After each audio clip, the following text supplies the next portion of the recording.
So, there's a new comprehensive plan on the table to end the devastating conflict in Gaza.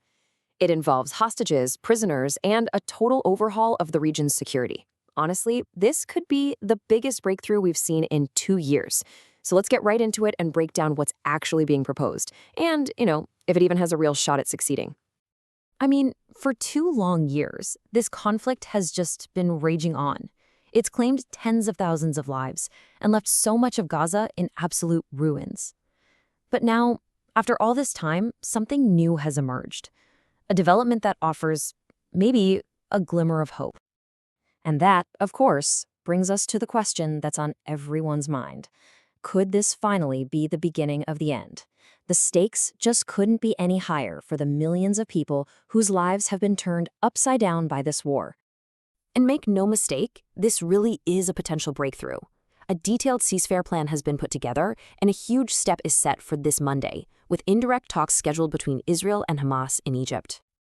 Okay, so what's in this plan? What does this ambitious proposal actually look like? Let's break down the agreement from what would happen in the first few hours to the much bigger, long-term vision for peace. Things would have to move fast, really fast. If this deal gets the green light, all the fighting would stop immediately. Then, within the first 72 hours, Hamas would have to release all of its hostages, both living and deceased. At the same time, Israel would kick off its side of what would be a massive and incredibly complex prisoner exchange, really setting the stage for everything else.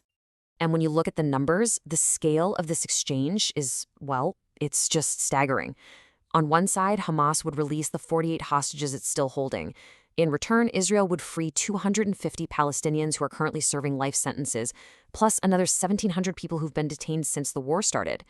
The plan even details an exchange of bodies, 15 Palestinians for every single hostage body returned.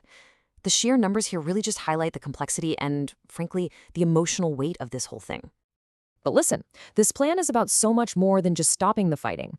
The long-term framework is calling for Hamas to completely disarm. Israeli forces would then pull out, and that would make way for an international security force. And get this, a new international governance structure would be put in place, overseen by some pretty big names, U.S. President Donald Trump and former British Prime Minister Tony Blair. Of course, right? A plan is just paper. It's only as good as the people agreeing to it. And that brings us to the key players and what they're actually saying about all this. And as you're about to see, this is where it starts to get complicated. So on one side, you've got Israeli Prime Minister Benjamin Netanyahu. He's made it very clear that even if there's a deal, the IDF would maintain control deep inside Gaza. It sounds like for him that military presence is a non-negotiable bottom line for Israel's security. But then you hear this from U.S. President Donald Trump, who's brokering the deal, and it sounds, well, a little different. He announced that Israel has, in fact, already agreed to an initial withdrawal line. So that immediately raises some questions and seems to clash with what Netanyahu is saying publicly. And right there, that's it. That's the heart of the disagreement, this whole issue of withdrawal. While the plan requires a withdrawal, Prime Minister Netanyahu has been adamant in public that his country will not agree to a complete withdrawal. And this seemingly tiny difference in wording, initial versus complete, is actually a massive sticking point that's going to be a huge focus of these talks. Beyond all the high-level politics, it's so important to remember what's really at stake here. We're talking about human lives and the fragile hope for a peace that could actually last. So let's look at that human element and the ultimate goal of this entire process. For the families of the hostages, this is just this moment of intense but really cautious hope. One group that represents them said this proposal is the closest we've come to getting their loved ones back. They are pushing as hard as they possibly can for this deal to work, reminding everybody of the very real, very personal stakes in these negotiations. And if we look way down the road, the long-term vision of this plan, it is incredibly ambitious. The framework says that if the Palestinian Authority can go through some major reforms and if the redevelopment of Gaza is successful, then the ultimate goal is to create a credible pathway to Palestinian self-determination and statehood.